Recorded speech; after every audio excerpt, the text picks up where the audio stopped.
Hey everyone, it's Amanda Ware. It's another beautiful day here in the great state of Arkansas, and I've got an idea to share with you. Like I told you before, I wanted to make those days count instead of counting the days. And one of the things that the Quest kids are working on right now is what I call, actually it wasn't my original idea. I stole it from the College of Willam Mary, but it has been a profound tool that I use all the time, and it is called a PMI: positive, minus, and interesting.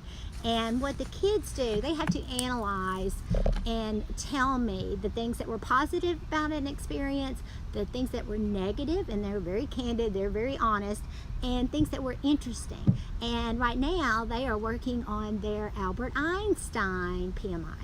And we have been studying for the last, I think since after spring break, we started studying about Albert Einstein, because Albert is everywhere. He's our mascot.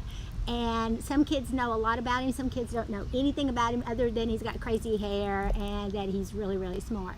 And so we did a study of him. And one of the things that we did was we found out that he really, when he was little, he loved to build things with playing cards. And so I gave them a challenge to make a structure that had to be at least two stories, that had a flat top, that could stand alone using playing cards. And I brought in a ton of deck of cards, and the kids worked either individually or collaborated together. And that kind of gave us a little offshoot where we had to find out what was the biggest structure, how tall it was. So we looked that information up, and then we measured it out in front of the Quest room, and we put tape, orange tape, because Quest is, our color is orange. Anything important that we do is orange. So we used orange tape, and we wrote on how that was, how long it was.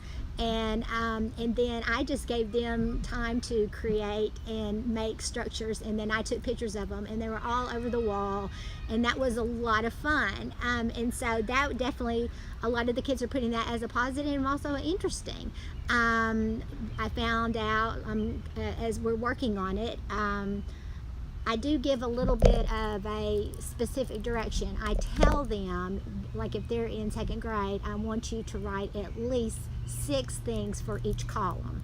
And usually the first couple are very easy, and then the ones further down get a little more challenging, because they have to really analyze the overall picture. I want them to think about the experience, not just the activities that we did, but things that really stood out.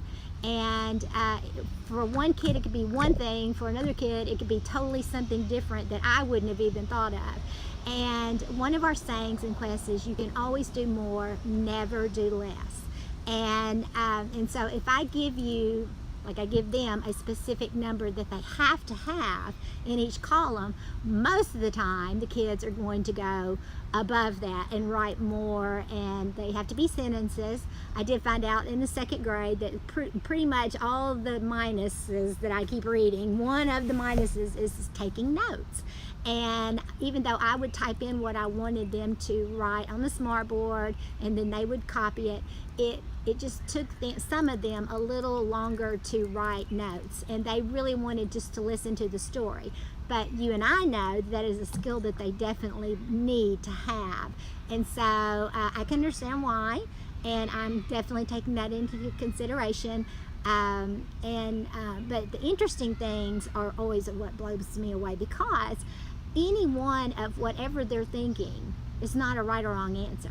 It's their opinion. And so they are thinking almost at the very highest level. They're using on Bloom's evaluation and analyzing. And so what could be positive for one child might be just something interesting for another.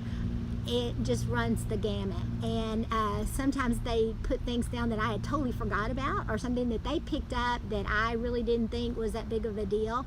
And you really get a good sense of what the kids really gained and experienced by doing whatever we were doing in the classroom. And I have used these for probably 17, 20 years, I'm not sure, but I do love PMIs, and I think that they are a great evaluation tool that you might want to use with your students. I hope you have an amazing day and come back and see me. I hope you like and share and subscribe. Have a great day.